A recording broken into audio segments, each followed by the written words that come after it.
नमस्कार प्यारे बच्चों, एक बार फिर से आपका स्वागत है हमारे अपने YouTube चैनल डीके क्लासेस में। आज के इस वीडियो में हम 10वीं क्लास के विज्ञान विषय के अध्याय फर्स्ट रासायनिक अभिक्रियाओं समीकरण के बारे में पढ़ेंगे। रासायनिक अभिक्रियाओं को पढ़ने से पहले हमें परिवर्तनों के बारे में पता होना चाहिए। हम अपने आसपास कई परिवर्तन देखते हैं, जैसे दूध का फटना, दूध का दही जमना, लोहे पर जंग लगना, जल का जलवाष्प में परिवर्तन, अंगूर का किण्वन आदि। अब ये जो परिवर्तन होते हैं, वैज्ञानिकों ने इन परिवर्तनों को दो भागों में वर्गीकृत किए हैं, भौतिक परिवर्तन एवं रासायनिक परिवर्तन। भौतिक परिवर्तन क्या होते हैं? ऐसे परिवर्तन जिसमें पदार्थ के भौतिक गुण जैसे गलनांक, क्वथनांक आदि परिवर्तित होते हैं, लेकिन उसका रासायनिक संगठन अपरिवर्तित रहता है। उदाहरण के तौर पर गलन, क्वथन, ऊर्ध्वपातन, वाष्पन आदि। भौतिक परिवर्तन के गुणधर्म क्या है? ये परिवर्तन सामान्यतः अस्थायी होते हैं। दूसरा, ये परिवर्तन सामान्यतः उत्क्रमणीय होते हैं, अर्थात स्थितियों को बदलकर हम इन परिवर्तनों को वापस प्राप्त कर सकते हैं। इसमें पदार्थ का रासायनिक संगठन अपरिवर्तित रहता है। जैसे जब हम जल को बर्फ के अंदर परिवर्तित करते हैं तो वह ठोस अवस्था में आ जाता है, लेकिन उसका रासायनिक संगठन H2O का H2O रहता है। इसी प्रकार जब हम जल को जल वाष्प में परिवर्तित करते हैं तो वह गैस अवस्था में आ जाता है, लेकिन उसका रासायनिक संगठन तब भी H2O ही रहता है। इस प्रकार भौतिक परिवर्तन में पदार्थ का रासायनिक संगठन अपरिवर्तित रहता है। इन परिवर्तनों में सामान्यतः ऊर्जा का परिवर्तन नहीं होता है। फिर रासायनिक परिवर्तन क्या होते हैं? रासायनिक परिवर्तन ऐसे परिवर्तन होते हैं जिसमें पदार्थ के रासायनिक गुणधर्म जैसे रासायनिक संगठन, अभिक्रियाशीलता आदि परिवर्तित होते हैं। इसके कुछ उदाहरण दूध का दही जमना, लोहे पर जंग लगना, ईंधन का जलना, भोजन का पकना, भोजन का पाचन आदि है। रासायनिक परिवर्तन के गुणधर्म क्या होते हैं? ये परिवर्तन सामान्यतः स्थायी होते हैं। पदार्थ की जो मूल पहचान है वो विलुप्त हो जाती है और एक नया पदार्थ बनता है जिसकी जो रासायनिक गुण है वो बिल्कुल मूल पदार्थ से भिन्न होते हैं। इसमें सामान्यतः ऊर्जा का परिवर्तन होता है। अब जो रासायनिक अभिक्रिया क्या होती है? जब भी कोई रासायनिक परिवर्तन होता है तो हम कहते हैं वह रासायनिक अभिक्रिया है। तो उस आधार पर रासायनिक अभिक्रिया की परिभाषा क्या हो गई? जब कोई दो या दो से अधिक पदार्थ आपस में क्रिया करके एक नए पदार्थ का निर्माण करते हैं और उस नए पदार्थ के जो रासायनिक गुण है वो मूल पदार्थ से बिल्कुल भिन्न होते हैं, तो उसे हम रासायनिक अभिक्रिया कहते हैं। इसके लिए हमारे किताब में कुछ क्रियाकलाप दे रखे हैं, जिसमें फर्स्ट है, जब हम मैग्नीशियम रिबन को जलाते हैं तो वह ऑक्सीजन से अभिक्रिया करता है। किसी भी वस्तु को जलाने पर, किसी पदार्थ को जलाने पर वह ऑक्सीजन से अभिक्रिया करता है।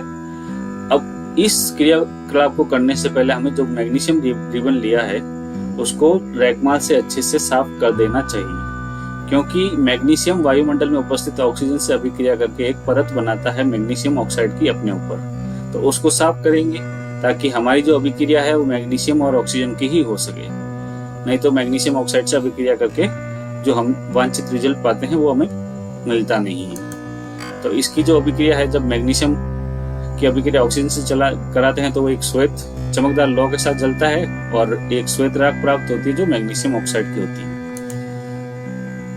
इसी प्रकार हमारे पास दूसरा क्रियाकलाप, जब हम एक परख नली लेते हैं और उसके अंदर लेड नाइट्रेट का घोल डालते हैं, फिर उसके ऊपर हम पोटेशियम आयोडाइड का घोल डालते हैं, तो हमें एक हल्के पीले कलर का अवक्षेप प्राप्त होता है जो लेड आयोडाइड का होता है। इसकी अभिक्रिया इस प्रकार है, जब लेड नाइट्रेट अभिक्रिया करता है पोटेशियम आयोडाइड से तो लेड आयोडाइड बनाता है, ये अवक्षेप है और इसके साथ पोटेशियम नाइट्रेट बनता है। तीसरा क्रियाकलाप हमारे पास है, ये हम एक शंक्वाकार फ्लास्क लेंगे, उसमें कुछ दानेदार जिंक डालेंगे, फिर उसके ऊपर या तो डाइल्यूट H2SO4 डालो या तनु HCl डालो। तो वो क्या करेंगे? अभिक्रिया करके गैस उत्पन्न करेंगे। अब ये गैस हाइड्रोजन गैस होती है। इसका पता कैसे लगाएंगे? हम उसके पास में जलती हुई माचिस या जलती हुई मोमबत्ती लेके जाएंगे तो वो पॉप पॉप साउंड के साथ जलना स्टार्ट हो जाएगी, तो हम कह सकते हैं वो हाइड्रोजन गैस है। इसकी अभिक्रिया कुछ इस प्रकार है, जिंक जब डाइल्यूट H2SO4 के साथ अभिक्रिया करता है तो जिंक सल्फेट और हाइड्रोजन गैस बनाता है। इसके उदाहरण हो गए, मैग्नीशियम की ऑक्सीजन से अभिक्रिया कराने पर मैग्नीशियम ऑक्साइड बनता है, अभी पढ़ा है। जिंक की अभिक्रिया तनु सल्फ्यूरिक अम्ल से कराने पर जिंक सल्फेट बनता है, वह हाइड्रोजन गैस मुक्त होती है। इसी प्रकार लेड नाइट्रेट के जलीय विलयन में जब पोटेशियम आयोडाइड मिला जाता है तो लेड आयोडाइड का अवक्षेप बनता है और पोटेशियम नाइट्रेट बनता है। ये सारे उदाहरण हैं रासायनिक अभिक्रिया।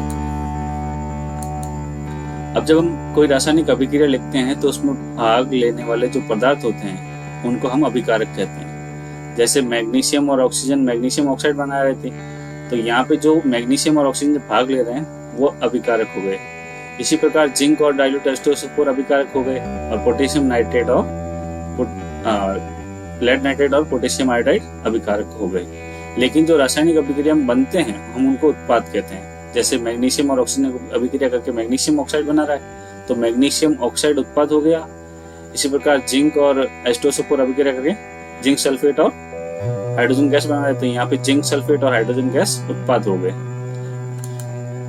किसी रासायनिक अभिक्रिया के दौरान निम्न परिवर्तन होते हैं, जिसमें फर्स्ट आता है रंग में परिवर्तन, अवस्था में परिवर्तन। दूसरा आता है रंग में परिवर्तन। तीसरा आता है गैसों का उत्सर्जन। चौथा आता है तापमान में परिवर्तन। किसी रासायनिक अभिक्रिया को लिखने के लिए हमें उसमें जो शामिल पद होते हैं उन सबको लिखना पड़ता है और उन सबको शब्दों में लिखना एक लंबा प्रोसेस हो जाता है। तो हम क्या करते हैं, कुछ शॉर्टकट यूज करते हैं, कुछ शॉर्ट मेथड यूज करते हैं, जिसमें फर्स्ट आता है शब्द समीकरण। अब शब्द समीकरण क्या होता है? शब्द समीकरण में हम किसी भी रासायनिक अभिक्रिया को शब्दों में व्यक्त करते हैं। जैसे magnesium plus oxygen magnesium oxide, carbon plus oxygen carbon dioxide, nitrogen plus hydrogen ammonia, sodium hydroxide plus hydrochloric acid sodium chloride और जल बनाता है। दूसरा तरीका हमारे पास रासायनिक समीकरण। रासायनिक समीकरण हम क्या करते हैं, किसी रासायनिक अभिक्रिया में भाग लेने वाले अभिकारक और उत्पादों को हम रासायनिक सूत्रों और प्रतीकों द्वारा दर्शाते हैं। ठीक है, तो जैसे यहाँ पे मैग्नीशियम को Mg से दर्शाया, ऑक्सीजन को O2 से दर्शाया, और जो हमारा उत्पाद बन रहा है मैग्नीशियम ऑक्साइड वो MgO हो गए। इसी प्रकार carbon and oxygen carbon dioxide बनाता है, नाइट्रोजन प्लस हाइड्रोजन अमोनिया बनाता है एंड सोडियम हाइड्रोक्साइड और HCl NaCl और H2O बनाता है। अब रासायनिक समीकरण को लिखना कैसे होता है? रासायनिक समीकरण को लिखने के लिए हम अभिकारकों को बाएं तरफ लिखते हैं और अगर एक से ज्यादा अभिकारक हो तो उनके बीच में हम प्लस का चिन्ह लगाते हैं। इसी प्रकार हम उत्पादों को दाएं तरफ लिखते हैं और एक से ज्यादा उत्पाद हो तो हम उनके बीच में प्लस का चिन्ह लगाते हैं, और अभिकारकों एवं उत्पादों के बीच में एक तीर का निशान लगाते हैं। जैसे इस अभिक्रिया में दे रखा है यहाँ पे NaOH प्लस HCl, अर्थात NaOH अभिकारक हो गया, इसके साथ में एक HCl भी अभिकारक है। इन दोनों के बीच हमने प्लस का चिन्ह लगाया। क्या बना रहे NaCl और H2O, तो यहाँ पे NaCl और H2O है, ये हमारे पास में उत्पाद हो गया। इन दोनों के बीच में हमने प्लस का चिन्ह लगा दिया। अब जो अभिकारक है और उत्पाद के बीच में हमने तीर का चिन्ह लगा दिया। तो इस प्रकार हम रासायनिक समीकरण को लिख सकते हैं।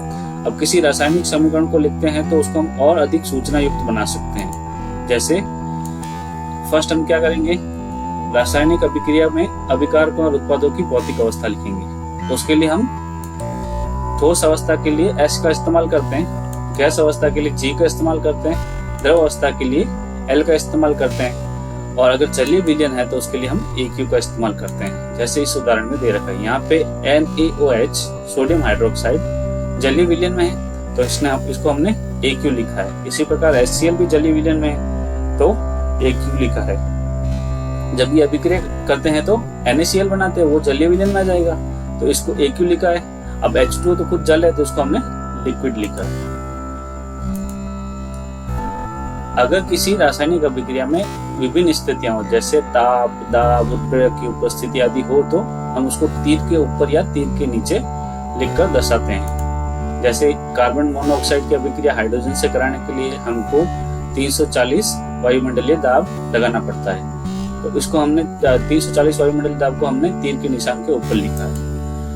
अब अगर किसी रासायनिक अभिक्रिया के दौरान कोई गैस उत्सर्जित हो रही है तो उसको हम ऊपर वाले तीर से दर्शाते हैं। जैसे सोडियम की अभिक्रिया जल के साथ कराने पर हमारे पास सोडियम हाइड्रोक्साइड और हाइड्रोजन गैस मुक्त होती है, तो जो ये हाइड्रोजन गैस मुक्त हो रही है इसको हमने ऊपर वाले तीर से दर्शाया।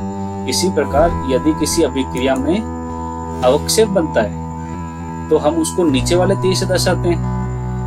जैसे इस अभिक्रिया में कैल्शियम हाइड्रोक्साइड है, वो कार्बन डाइऑक्साइड से अभिक्रिया करता है और हमारे पास कैल्शियम कार्बोनेट बनाता है। अब ये कैल्शियम कार्बोनेट होता क्या है, जो घर में हम ये कलर करते हैं व्हाइट वाला, ये कैल्शियम कार्बोनेट होता है। अब ये अवक्षेप है, जब ये अवक्षेप बनता है तो हम इसको नीचे वाले तीर से दर्शाते हैं।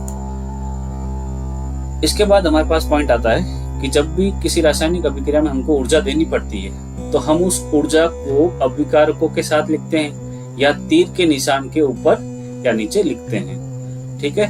लेकिन जब किसी रासायनिक अभिक्रिया में हमें उत्पाद में मतलब ऊर्जा प्राप्त होती है तो हम उसको उत्पाद में लिखते हैं। जैसे इस अभिक्रिया में नाइट्रोजन और ऑक्सीजन की अभिक्रिया कराने के लिए हमको ऊर्जा देनी पड़ रही है तो हमने इसको अभिकारकों के साथ लिखा है। लेकिन कार्बन की अभिक्रिया ऑक्सीजन से कराने पर कार्बन डाइऑक्साइड बनती है और हमें ऊष्मा मिलती है तो हमने इसको उत्पाद के साथ लिखा है। इसका सबसे अच्छा उदाहरण है प्रकाश संश्लेषण की अभिक्रिया।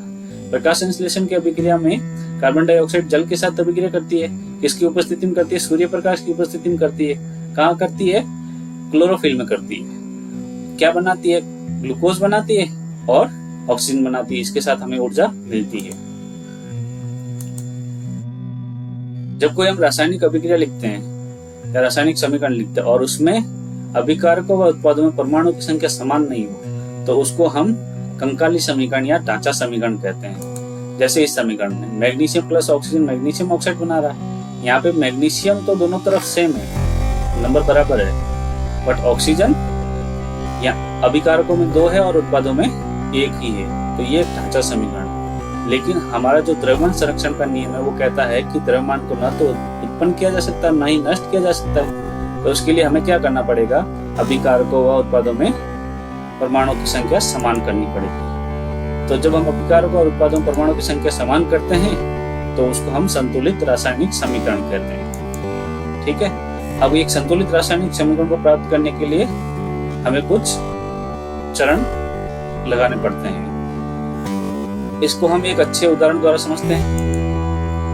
जब हम एक रक्त लोहे पर जल वाष्प की अभिक्रिया कराते हैं तो हमारा आयरन 2,3 ऑक्साइड बनता है और हाइड्रोजन गैस निकलती है। तो सबसे पहले हम क्या करेंगे, सबसे पहले हम एक शब्द समीकरण लिखेंगे। जो हमें अभिक्रिया हमें दे रही है उसका शब्द समीकरण लिखेंगे। इस शब्द समीकरण हमने लिखा फेरस प्लस जल वाष्प क्या बना रहा है, आयरन 2,3 ऑक्साइड और हाइड्रोजन गैस। फिर इसको हम रासायनिक समीकरण में परिवर्तित करेंगे। तो रासायनिक समीकरण में इस प्रकार परिवर्तित कर दिया। अब जो ये हमने रासायनिक समीकरण परिवर्तित किया है, चरण फर्स्ट में इस रासायनिक समीकरण में जो अभिकारक और उत्पाद है उन पर हम बॉक्स लगाएंगे। ये बॉक्स लगाने का कारण ये है कि तब जब हम इसको संतुलित करें तो जब अंकों का प्रयोग करें तो वहां पे मिस्टेक ना हो। चरण 2 पे आने पर हम कहते हैं कि हम एक सारणी बनाएंगे जिसमें हमने तत्व लिए हैं और उनके परमाणुओं की संख्या अभिकारकों और उत्पादों में ली है। तो जैसे यहाँ पे हमारे तत्वों में आ गया फेरस। फेरस अभिकारकों में 1 है जबकि उत्पादों में 3 है। ऑक्सीजन अभिकारकों में 1 ही है जबकि उत्पादों में 4 है। हाइड्रोजन हमारे पास अभिकारकों में 2 है और उत्पादों में भी 2 है। फिर हम बैलेंस करना संतुलित करना स्टार्ट करते हैं। तो फर्स्ट हम इसमें Fe को संतुलित करते हैं और Fe को संतुलित करने के लिए हम क्या करेंगे, अभिकारकों में जो हमारा Fe लिखा है उसके आगे 3 लगा देंगे। इससे क्या होगा, हमारे दोनों तरफ Fe 3-3 हो जाएंगे, ठीक है। फिर हम क्या करेंगे, ऑक्सीजन को संतुलित करेंगे। ऑक्सीजन को संतुलित करने के लिए हम क्या करेंगे, जो हमारा H2 है अभिकारकों में हम उसके आगे 4 लगा देंगे। इससे क्या होगा, हमारे ऑक्सीजन दोनों तरफ 4-4 हो जाएगा इस प्रकार। फिर हम हाइड्रोजन को संतुलित करेंगे क्योंकि जब हमने ऑक्सीजन को संतुलित किया तब हाइड्रोजन क्या हो गया, असंतुलित हो गया। हाइड्रोजन अभिकारकों में 8 हो गए लेकिन उत्पादों में 2 ही है। तो इसके लिए हम क्या करेंगे, H2 के आगे 4 लगा देंगे। इससे क्या होगा, हाइड्रोजन हमारा दोनों तरफ 8-8 हो जाएगा। फिर हम क्या करेंगे, वापस चेक करने के लिए एक सारणी बनाएंगे। तो सारणी इस प्रकार वापस बनाएंगे। अब हमारे पास Fe अभिकारकों में 3 है, उत्पादों में भी 3 है। ऑक्सीजन अभिकारकों में 4 है, उत्पादों में 4 है और हाइड्रोजन भी अभिकारकों में 8 है और उत्पादों में 8 है। इस प्रकार हम कह सकते हैं हमारी रासायनिक अभिक्रिया संतुलित होगी। तो अब हम इसको संतुलित रासायनिक समीकरण को लिख देंगे, ठीक है। फिर हम क्या करेंगे, लास्ट स्टेप में हम संतुलित रासायनिक समीकरण को के जो अभिकारक और उत्पाद है उनके भौतिक अवस्थाओं को लिख देंगे। ठीक है बच्चों, इस प्रकार हम आज का टॉपिक खत्म करते हैं। इस टॉपिक से रिलेटेड जो वीडियो है, जो पीडीएफ है, वो एक टेलीग्राम चैनल पे, हमारे टेलीग्राम चैनल पे अपलोड कर दी गई है, तो उसका लिंक आपको डिस्क्रिप्शन में मिल जाएगा। थैंक यू फॉर वॉचिंग, और ऐसे और वीडियो के लिए सब्सक्राइब करें डीके क्लासेस।